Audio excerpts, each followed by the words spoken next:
சக்தி. அது என்னால் எப்படி சொல்கிறேன்னு தெரியலன்னா, அப்படி ஒரு அபூர்வமான ஒரு சக்தி அப்பாட்ட இருந்திருக்கு. அப்பாவுடைய இழப்பு வந்து ரொம்ப கஷ்டமாக தான் இருக்குது. ஆனால் அவங்க இறந்துட்டாங்கிற ஒரு செய்தி என் மனசு ஏற்றுக்கல. ஏதோ வெளியூருக்கு போயிருக்காங்க.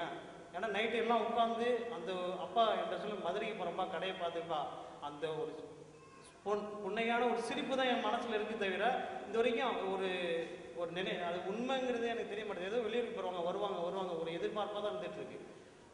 இருந்தாலும் அவங்களுடைய அப்பாவுடைய ஆத்மா சாந்தி அடைய நான் ஒரு இஸ்லாம் மதத்தை சார்ந்தவன். எல்லாம் அல்ல அல்லாஹ்விடம் துஆ செய்கிறேன்.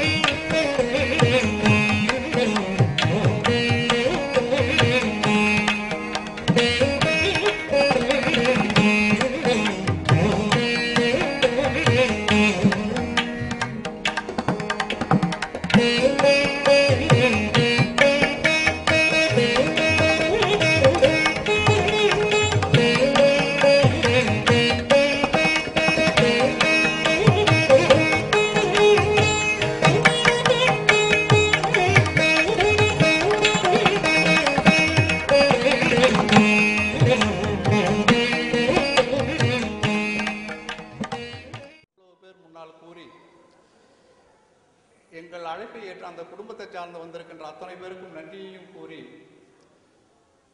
ஐயா நிறைவுரையாற்ற வேண்டிய தோழர் ஆணைமுத்து அவர்களை நினைவுரையாற்ற முதலில் அவருடைய நெஞ்சிலும் நீங்கா இடம்பெற்றிருக்கிற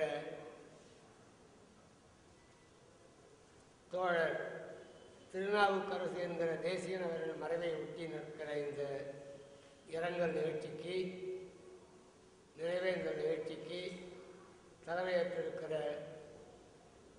உழவர்களை நகரமன்ற தலைவர் தோழர் ஜெயபாலன் அவர்களே, மக்கள் முதல்வர் என்று போற்றப்படுகிற மரியாதைக்குரிய முன்னாள் முதல்வர் தோழர் நா. ரங்கசாமி அவர்களே,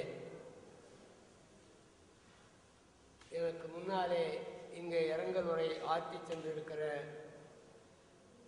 தாய்மார்களே, அறிஞர்களே, மறைந்த திருநாவுக்கரசு அவர்களை பற்றி இறப்பு, அதன் விளைவாக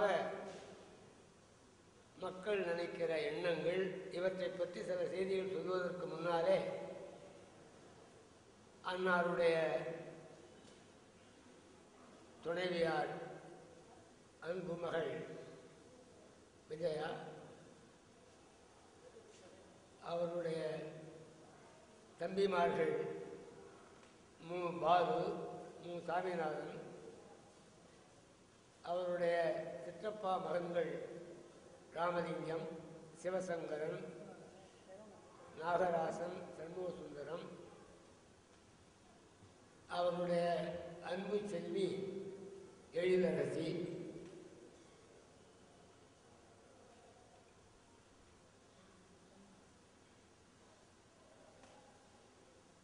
சுந்தரேசன், முனிதன் மற்றும் அவருடைய குடும்ப உறுப்பினர்கள், உறவினர்கள், இணை பிரியாத தோழர்களாக விளங்குகின்ற நம்முடைய அரிமா பாண்டியன், முத்துச்சேரன் மற்றும் ஆசிரியர் தோழர்கள், பல்வேறு அமைப்புகளை சார்ந்த தோழர்கள் எல்லோருக்கும் என் சார்பிலும் என் குடும்பத்தார் சார்பிலும் நான் சார்ந்திருக்கிற மார்க்சிய பெரியாரிய பொதுவுடைமை கட்சியின் சார்பிலும் ஆழ்ந்த வருத்தத்தையும் இரங்கலையும் முதலில் தெரிவித்துக் கொள்கிறேன். திருநாவுக்கரசு அவர்களுடைய பன்முக பண்புகளை பற்றி உண்மையிலேயே கேட்போர் நெஞ்சத்தை பிணிக்கின்ற தன்மையிலே இங்கே பேசிய எல்லா பெருமக்களும் சுருக்கமாக எடுத்துரைத்தார்கள். நான் இந்த ஊரிலே 2 பெண்மக்களை வாழ்க்கை துணைவிகளாக ஆக்கியிருக்கிறேன். என்னுடைய மூத்த மகள் குடியிருந்த வீட்டுக்கு பக்கத்திலே தான் அவருடைய இல்லம். ஆகையினாலே நான் 59க்கு பிற்பாடு எப்போதெல்லாம் எங்கள் மாமா வீட்டுக்கு வருகிறேனோ அப்போதெல்லாம் தவறாமல் செல்லுகிற வீடு திருநாவுக்கரசர் வீடு தான். அதை போலவே அவர்கள் மறைந்துவிட்டு அவருடைய மூத்த துணைவியார் சுந்தராம்பாள் இருந்தபோது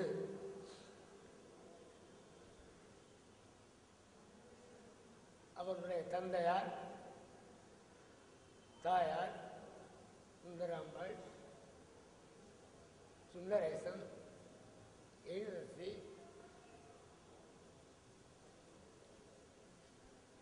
இவங்கெல்லாம் குழந்தைகள். இவங்களை அழைத்து கொண்டு திருச்சியில் வந்து 2-3 நாட்கள் எங்கள் இல்லத்திலே தங்கியிருந்தார்கள். என் மக்கள் எல்லோருக்கும் அவர்களை தெரியும்.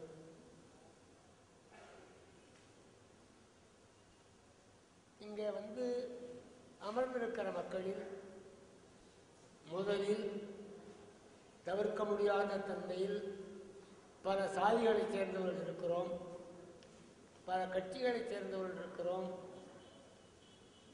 பல கொள்கை வேறுபாடு உள்ளவர்கள் இருக்கிறோம். இதையெல்லாம் மறைச்சு பயனில்லை. ஆனாலும் சாதிக்கு அப்பால், கொள்கைக்கு அப்பால்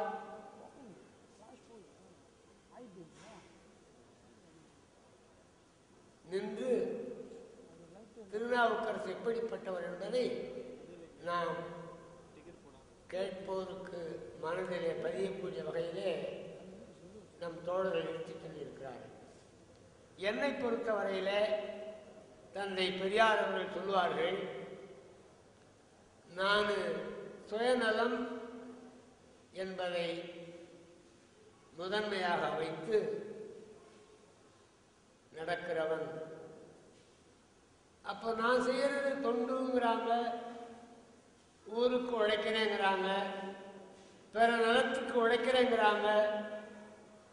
அது உண்மையானா இல்லை அப்படின்னு சொல்லுவார். பின்ன யார் பிற நலம் நாடி தொண்டு செய்கிறாங்கன்னா, இந்த மானிடம் வாழ்வதற்காக, துய்ப்பதற்காக, அனுபவிப்பதற்காக யார் பொருள்களையெல்லாம் உருவாக்குகிறானோ, உற்பத்தி செய்கிறானோ, அவன்தான் ஊரார் வாழ உழைக்கிற தன்னலமற்றவன். நான் செய்கிற தொண்டுன்னா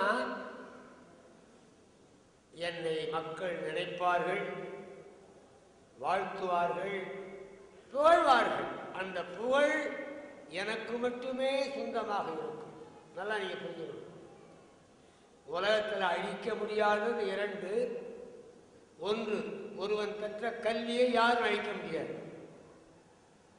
வெள்ளத்தால் போகாது, வெந்தணலால் வேகாது. வெள்ளம் வரும், கல்வி அழிச்சுக்கிட்டு போக முடியாது. நெருப்பு பிடிச்சிக்கிட்டு எரியும், ஊடு பிடிச்சிக்கிட்டு எரியும். கல்வியை அதை அழிக்க முடியாது. திருடம் வருவான், கல்வி அவன் திருடிட்டு போக முடியாது, பொருளை திருடிட்டு போயிடுவான். அப்போ அழிக்க முடியாத ஒன்று அப்படின்னு சொன்னா அது ஒருவன் பெற்ற கல்விதான். ஆகையினாலேதான் கல்வி முதன்மையானது அப்படின்னு வள்ளுவர் சொன்னார். அதை போலவே அந்த வள்ளுவன் இன்னொன்னே சொன்னா, இந்த உலகத்துல